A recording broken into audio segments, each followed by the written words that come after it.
Welcome to This Week in South Carolina. I'm Gavin Jackson. The House and Senate begin a new legislative session this upcoming Tuesday, with abortion, medical marijuana, and tax breaks being some of the major issues facing legislators. The Associated Press's Jeffrey Collins and the state's Maayan Schechter break down the top priorities. Jeffrey and Maayan, thanks for being here and Happy New Year. Happy New Year, Gavin. Right. Happy New Year, Gavin. Happy new session too, right? Jeffrey, I want to talk with you first off. The 125th General Assembly convenes on Tuesday for its two-year session. So lawmakers are in Columbia Tuesday through Thursday up and through mid-May. They're doing committee meetings, they're having hearings on bills, they're doing some floor debates and votes. This goes on in the 46-member Senate and the 124-member House. But there was substantial transition in the House. There was a lot going on there with the past election. Talk to us about what we saw happen there and what happened and how the 27 new members coming into that chamber are going to affect things. Yeah, I mean, the sheer numbers are very surprising. I mean, the 27 new members is one of the biggest freshman class anyone can remember going way back. And also they're going to be more conservative. I mean, Republicans picked up 7 seats. They have a supermajority now in the House for the first time since Reconstruction. I mean, it doesn't make a huge difference in the House because of the way the House operates and its rules. 2/3 doesn't make a big deal, but it does allow them some freedom, especially if they have arguments amongst themselves, to still get things passed, even if 10 or 15 of them aren't really happy with it. And another big thing is the House is going to be much less diverse and much more male. I mean, they lost a few women in a chamber that already doesn't have a lot of women, especially compared to what you would think would be a 50-50 split in society. And they also lost several African American members too. And I mean, so this House is going to be dominated by white males more than typical. And Maayan, kind of piggyback on what Jeffrey was talking about there in terms of the demographics and just what we can maybe expect. Again, 27 new members come in and everyone has their priorities, but I think everyone's going to soon fall in line and soon understand just how things work in the State House.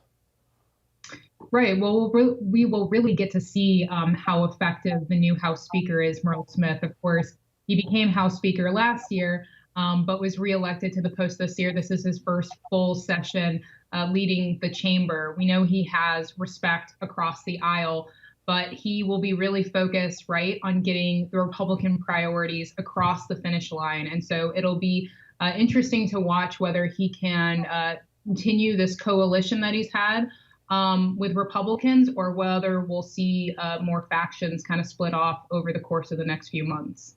And Maayan, just to pick up on that too, in terms of leadership, we did see a lot of changes during the reorganizational session in December. That's after lawmakers get elected. They all come into the State House and they pick new seats. They get new committee chairmen. They elect leadership, and that included Merle Smith from Sumter, who's the new speaker, who was speaker at the tail end of the last session, but now is elected to his first full term.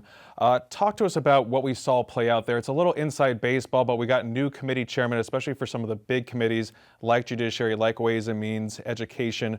What does this all mean? What transpired there, and what are some of the undercurrents at play? Right. Well, I think leadership shakeup always is important to view in the lens of legislation, right? Because it can change the kinds of priorities that get moved across through the finish line. Everything started back in March, which feels like eons ago, when Gary Simrel, the former House Majority Leader who had spent some 30 years in the lower chamber, announced that he would not be seeking re-election. Soon after his announcement, Jay Lucas, the former House Speaker, announced that not only would he not be finishing his term as Speaker, but he also would be retiring. So that created a bit of a really substantial domino effect, like you mentioned, with Merle Smith becoming the House Speaker, and then Davey Hyatt, a Republican from Pickens, becoming the House Majority Leader. But into a surprise for a lot of people, we saw a major shift after the June primary, when especially Rita Allison, who had also been in the lower chamber for some 3 decades, was beat by a primary newcomer challenger. And she was the longtime chairwoman of the House Education and Public Works Committee. And so during the reorganization session, as you mentioned, we saw a huge reshuffling of leadership. We have Shannon Erickson, who is now the chair of House Education Committee. Chris Murphy is no longer the chairman of the House Judiciary Committee. He's on Ways and Means. And we have another Beaufort Republican in Weston Newton as the House Judiciary Committee. And we've seen a lot of reshuffling in terms of who is on the committees themselves. A lot of new people on the House Ways and Means Committee. And so those are all important because, again, like I mentioned, it changes maybe the perspective of or the shift of which legislation will be priority.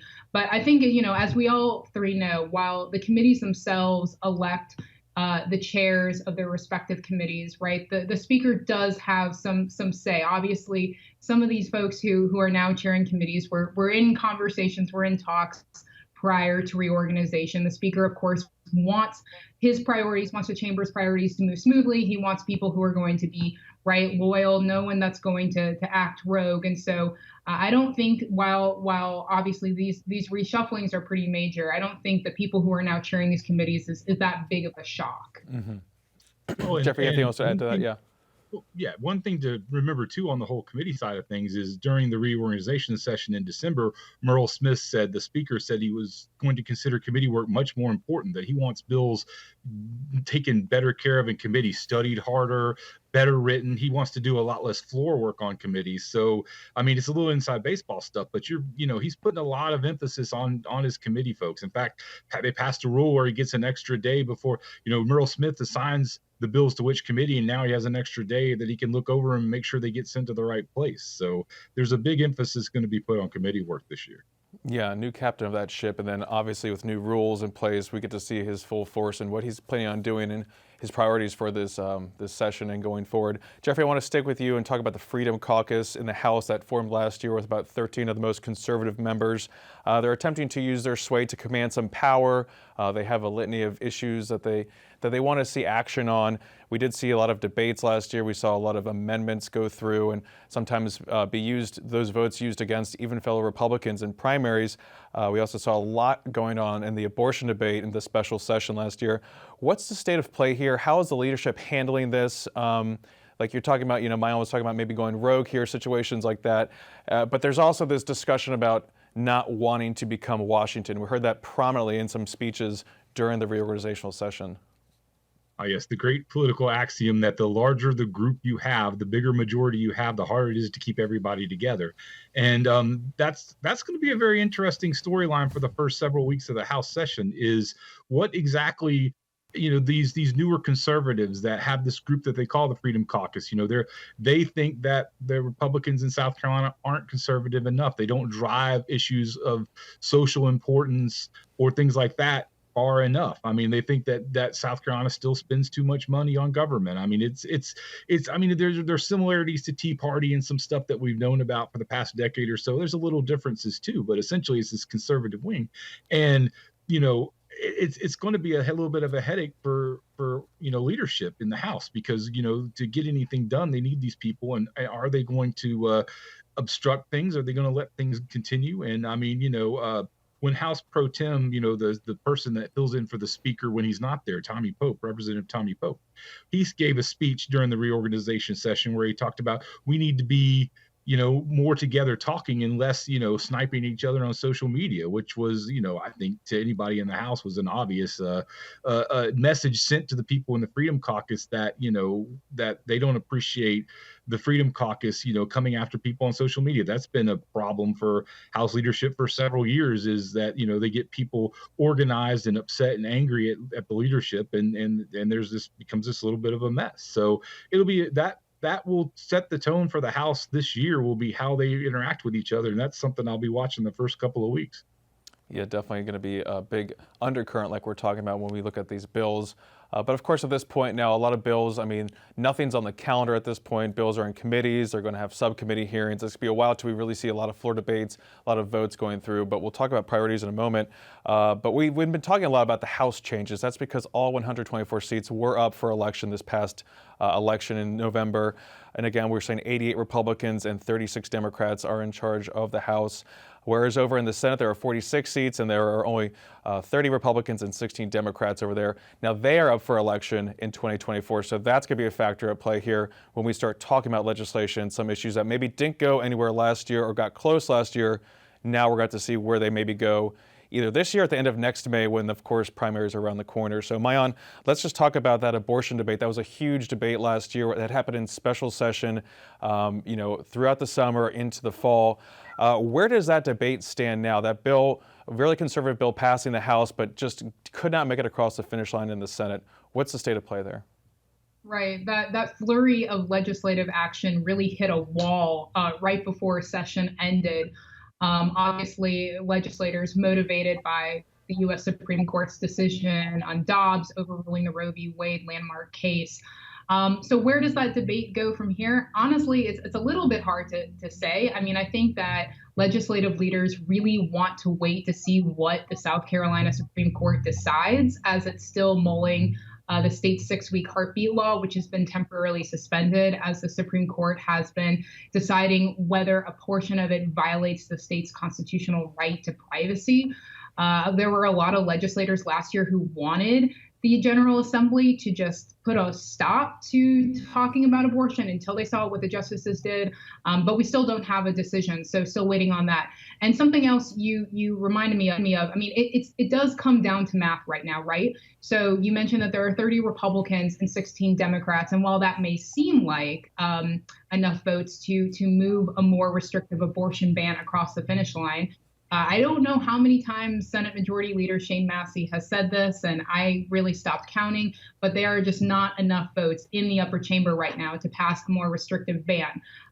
As you mentioned, the Senate was not up for re-election in 2022. This is the beginning of a 2-year session, so 2023, those numbers are still going to be the same. 2024, those numbers are still going to be the same, but 2024 adds a new dynamic. As you mentioned, the Senate is up for re-election. You'll have legislators really pushing legislation that they hope can get them across the primary and into the general. Primaries, obviously, as you both know, is really where some of the major elections do occur.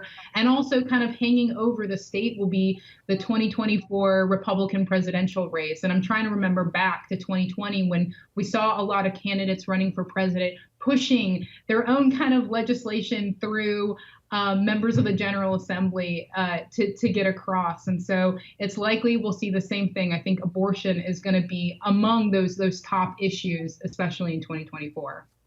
So much to look forward to. And Jeffrey, I want to talk about the budget because lawmakers have an additional, $3.5 billion this year to budget with on top of, already healthy revenue. So not a bad spot to be in considering the economic conditions right now and some concerns about potential recessions. We're taping this on Thursday morning. The governor is set to reveal his budget on Friday. That's his budget proposal. But walk us through this process and what could be some big ticket items maybe we could see from the governor and just, the role his budget plays in this entire process. Yeah, it's unprecedented how much money South Carolina has to spend over this year and over the past year. I think you're going to see a lot of the similar things that we saw to last year. I mean, obviously, there's going to be tax cut discussions. There's going to be rebate discussions. Those will probably rise to the top. There would be a lot of talk about infrastructure spending. I mean, that seems to be something that everybody got their own little jolt out of. And I mean, that was, part of the 2022 gubernatorial campaign was the Republican incumbent governor saying, I spent a bunch of money on roads and a lot of other things. And people were very happy about it by the results, seemed to indicate everybody was cool with that. And I mean, so that's going to be a big deal. I mean, I think you're going to see talks about raising salaries for teachers, salaries for state employees. There's going to be a whole host of other things. I mean, there's some rumbling about legislative pay, and I mean that certainly makes it easier if you got this big pot of money sitting around to raise the pay of legislators too. I mean, the thing about the budget process that may be particularly interesting is it doesn't really change much in the House. Merle Smith's run things for a long time, but this is just the second year of Senate Finance Committee Chairman Harvey Peeler running the budget stuff in the Senate. And there was a lot of people, well, I won't say a lot, there was a decent number of lawmakers, all things considered, unhappy with Peeler and the way he did things, and he did things differently than Hugh Leatherman did for, decades. And, that came up in the whole Interstate 73 debate over getting money for that at the end of the session, which the money didn't end up being allocated. And so that may be an interesting point to watch, is how the Senate deals with its budget matters and how Harvey Peeler continues to put his imprint on things and how he runs things differently than they've been done for the past 20 years here. Mm-hmm. Yeah, a lot of that infrastructure money was federal money from the American Rescue Plan Act, which we still have money left over from to budget with. We still have money from the Savannah River site. I don't think that ever got fully through yet. That settlement money. And then, Of course, we're talking about infrastructure, $6 billion from that bipartisan infrastructure law that was signed into law last year. So a lot of money floating around, but definitely probably a good chance that we'll see rebates or tax cuts again as that tax cut continues to be phased in. No doubt. I mean, and I mean, if you are if you have any kind of need, if you're a state agency, then now's your time to put it up. And in some ways, you have to wonder if you don't get it, well, exactly what's going on. But I mean, yeah, I think Yeah. tax rebates and tax cuts, they will. I mean, they passed nearly unanimously last year, and I mean, nothing ever of that sort passes like that. So I mean, everybody's going to want to do that because I mean, why not? It's an easy win. And the governor rolls out this proposal on Friday. It's really his ideas, what he's been getting from state agencies and their requests, and then he kind of forms his own. But we do see it has a lot of influence too, more so than it has in his predecessors in terms of getting things aligned when it comes to priorities with House budget writers and Senate budget writers. I mean, a lot of his priorities have been funded in the past, which is something we haven't seen really in a while. Well, he collaborates with the House and Senate leadership on these things, and I mean, so they are his ideas, but he knows how the House and Senate feels about him before the governor releases them. So I mean, and unlike the governors, Governor Sanford, Governor Haley, who had their own ideas and did their own things. So in the end, you have to pay a lot more attention to the budget proposal by the governor now because it's most of those things come through. Maybe not in the amounts he wants or in the way he wants it, but I mean, it certainly lays out the road that we're going to travel over the 3 or 4 month budget process.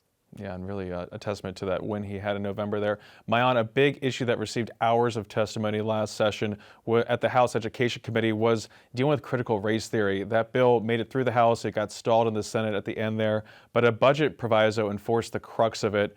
Tell us about that, and if you think there's a greater chance of seeing that becoming actual law instead of just temporary law, especially in the Senate, as they begin, like we've been talking about, they're gearing up for re-election in 2024.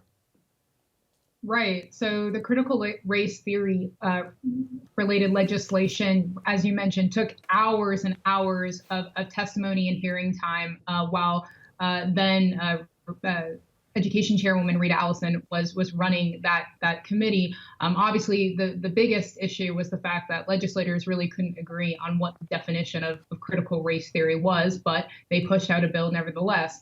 And like you said, it basically stalled in the Senate. Senate Education Committee Chairman Greg Hembry really wasn't all too kind of willing at that time. And if I'm remembering correctly, it was kind of late too, to really get that through committee, given how many hearings, how many hours of testimony it took in the House. But moving forward to this year, obviously, this is a new session. So all the bills from last year died that did not get fully passed. That bill is still going to have to go through all the legislative hearings, may not go through the same hours of hearings, but same process.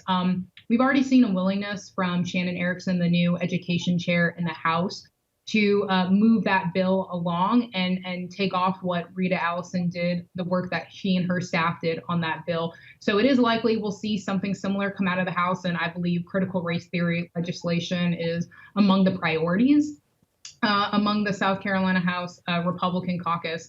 But where it stands in the Senate is really unclear. When I've talked to legislative leaders over the last few days as we're preparing for session, critical race theory has just not been one of the top issues that has come up. What I've heard a lot of is infrastructure, is money for infrastructure. It's sort of those kind of like basic government services and some other hang-on legislation that has just failed to pass and taken years and years and years of success, certificate of need legislation, for example. So I still think it's really unclear whether critical race theory legislation has a chance of passing in the Senate. Again, certainly I think 2023, I don't know if there'll be much of a focus of it in the Senate, but 2024, as we've talked about, is a bit of a game changer. That's usually when we see a lot of that kind of more social, kind of controversial legislation get really pushed because it's right at the top of voters' minds. It's right before re-election. Mm-hmm. Jeffrey, to continue with education, we saw some action on partisan school board legislation, education scholarship accounts, which some people just call a vouchers program, and then other bills are expected to be front and center here. Like Maayan's been talking about, we have a new House Education Committee chairwoman with Shannon Erickson, And we also have a new state superintendent of education, Ellen Weaver. It seems like they're ideologically on the same page, even more so than Weaver's predecessor, Molly Spearman. Talk to us about the state of play there when it comes to education legislation now with these changes. I think you could prepare for big changes in education in South Carolina. A lot of stuff that conservatives have wanted for a long time, like you said, the savings accounts, the idea or vouchers, however you want to put it, the idea of as much school choice as we can possibly have, things like that are coming. I mean, Ellen Weaver, I don't know if there's anybody that's been more supported by the establishment in South Carolina, the Republican establishment in the last 20 years than Ellen Weaver. I mean, in the primary, they pushed her from second to a win. I mean, every single person in the leadership position in South Carolina just says all sorts of good things about her. So there may be this synergy between these plans that, the leadership in South Carolina have had and the superintendent's office that just, in Molly Spearman's case, she worked, but she had a different outlook on things. So, it'll be very interesting to see. But I do think you're going to see a lot of education changes. Maayan, we know that Speaker Merle Smith has some big priorities too. We're talking a lot about improving economic development, competitiveness, which is kind of interesting to talk about, especially after such a banner year in 2022 with about $10 billion in capital investment, 13,000 new jobs attracted to the state. That's a big priority of him to make us more competitive, like the governor continues to say. But the speaker is also interested in addressing fentanyl deaths, which have been increasing, and reforming the bond system. So it seems like a good way to focus on these issues instead of some of these, more social issues that maybe will wait till 2024. But if he's backing such big issues, it's pretty safe to say that these are going to go forward. Yeah, I think so. And some of these priorities that the speaker has talked to us about and that the House Republican caucus has also said that they want to push in over the next year are issues, are priorities that legislative leaders in the Senate want to do also. We haven't always seen the House and the Senate kind of agree on everything, but fentanyl-related legislation, curbing that, really kind of embracing, as you mentioned, all of this investment that's come in over the last year. Electric vehicles, electric batteries. We saw so many announcements and will see more announcements, I'm sure, on that. Clearly, the state wants to be at the forefront of that wave. And so I do think we're going to see some collaboration on these big issues. There's already bills, especially dealing with fentanyl and dealing with the criminal justice system, that seem to have some more motivation than usual to move forward. But again, I think this is where it still remains to be seen how Speaker Smith is going to be able to kind of control his chamber. While he, as I mentioned before, does have a great wave of respect across the board, so far we haven't seen a whole lot of splintering off of the issues that he wants to push. We're before session, and everything can change once we get into session, especially depending on what's happening nationally, if that affects what's going on statewide, et cetera. We don't know what will happen even during session, whether there'll be a new issue that now is at the forefront of priorities. But for now, I mean, these big top heavy issues seem to have more movement than usual because both chambers agree that they're priorities going forward. Mm-hmm. Excuse me, yeah, especially when you have a lot of money and momentum going there too. Jeffrey, you have less than 5 minutes left, but I really want to talk about medical marijuana. That was a big bill we saw pushed by Beaufort Republican Senator Tom Davis, who's been pushing it for years. It finally got out of the Senate last year, but died in the House on a technicality that raised a lot of eyebrows, a lot of ire too. Is expected to move back through the Senate early again to this session.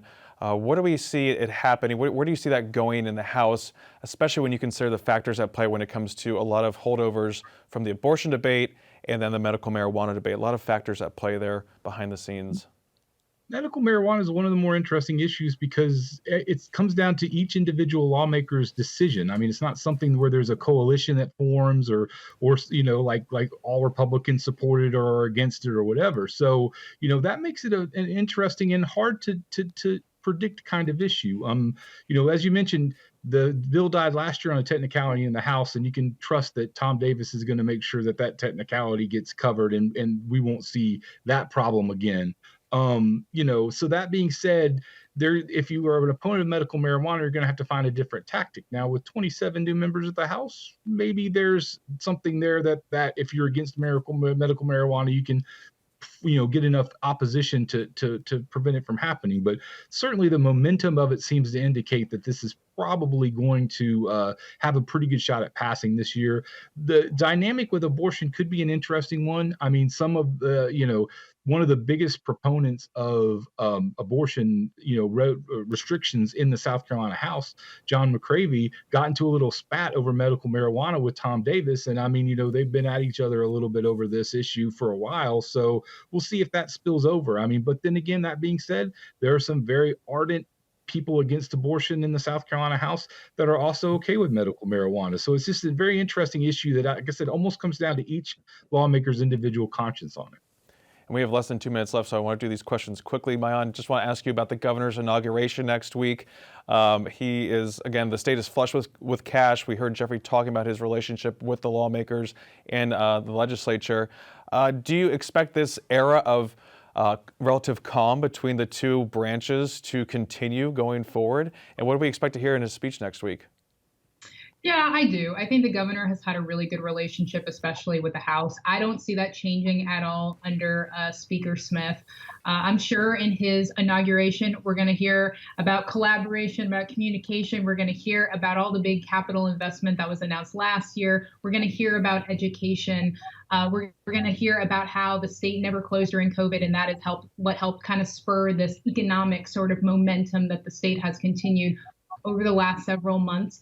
And as you both mentioned before, the governor will lay out his budget proposal this week, which will be a huge part of what he also talks about at his inauguration day. And so I'm sure that those priorities we'll see come up in the House as well. A lot to watch, and that's why we're talking to Maayan Schechter, the state's politics editor at the state newspaper, and Jeffrey Collins with the AP. We'll be checking in throughout the session. Thanks, guys. Thanks so much. Thanks, Gavin. Always good to talk to you. For South Carolina ETV, I'm Gavin Jackson. Be well, South Carolina.